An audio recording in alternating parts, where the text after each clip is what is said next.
Ito ang GMA Regional TV News. May init na balita sa Luzon, hatid ng GMA Regional TV. Hulikam ang salpukan ng dalawang motorsiklo sa bayan ng Bulacan sa lalawigan ng Bulacan. Chris, kamusta ang sakay ng mga motor? Koni isa ang patay at 3 ang sugatan sa insidente. Sa kuha ng CCTV sa Barangay Bampang, paparating ang motorsiklong yan na biglang sinalpok ng kasalubong na motorsiklo. Mabilis ang takbo at lumampas sa kabilang linya ang nakabanggang motor. Nasawi ang angkas ng nakabanggang motor dahil sa injury sa ulo, habang sugatan ang rider na pinsan niya. Nagtamo rin ng mga sugat ang rider ng nasalpok na motorsiklo, pati na ang angkas na ka-live-in na 3 buwang buntis. Kwento ng ina ng nasawi, nakulong ngayon at naharap sa reklamo ang nakabanggang rider. Wala pang pahayag ang iba pang sangkot sa aksidente. Dito naman sa Pangasinan, patay ang isang lalaki matapos na mabangga ng isang motorsiklo at magulungan ng kotse sa Santa Barbara.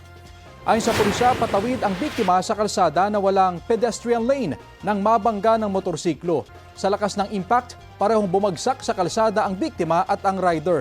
Sakto raw na may mabilis na kotseng dumaan sa lugar at nagulungan ng biktima. Tumakas ang driver ng kotse. Agad namang dinala ang biktima sa ospital pero hindi na umabot ng buhay. Napagkasundo ang sasagutin ng rider ang lahat ng gastusin sa pagpapalibing sa biktima. Hinahanap naman ng pulisya ang driver ng kotse na sasampahan ng kaukulang reklamo. Ito ang GMA Regional TV News. May init na balita tayo mula sa Visayas at Mindanao, hatid ng GMA Regional TV. Patay po sa pamamaril ang isang lalaki sa Zamboanga City. Cecil, alam na ba natin kung anong naging motibo ng krimen? Connie, inaalam pa ang motibo pero ayon sa pulisya ay dating sangkot sa kasong frustrated murder ang biktima. Base sa investigasyon, malapit sa isang tindahan sa Barangay Tumaga ang biktima at kanyang kapatid nang biglang dumating ang mga nakamotorsiklong salarin at pinaputukan sila. Ginagamot pa sa ospital ang kapatid ng nasawing biktima matapos tamaan sa binti. Hinahanap pa ang mga tumakas na mga salarin. Humigit kumulang 100 bahay ang nasunog sa Barangay 76A sa Davao City. Pahirapan ang pag-apula sa apoy kahapon ng madaling araw dahil sa malakas na hangin at makitid na daan papunta sa lugar. Mabilis na kumalat ang apoy dahil gawa sa light materials ang karamihan sa mga bahay. Tinatayang aabot sa ₱250,000 ang halaga ng pinsala. Nasa 500 tao ang naapektuhan. Inabutan na sila ng tulong ng City Social Welfare and Development Office. Ito ang GMA Regional TV News.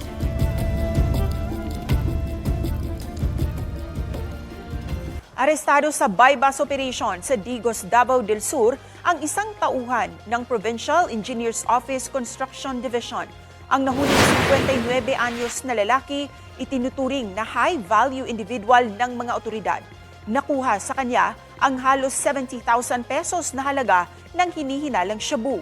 Ayon sa pulisya, nagsimula ang kanilang investigasyon nang may 3 empleyado ng Provincial Capital ang nagpositibo sa drug test. Batay sa kanilang pagmomonitor, nasa 10 hanggang 15 gramo ng shabu ang kanyang nabibenta kada linggo. Sinusubukan pa naming kunan ng pahayag ang suspect.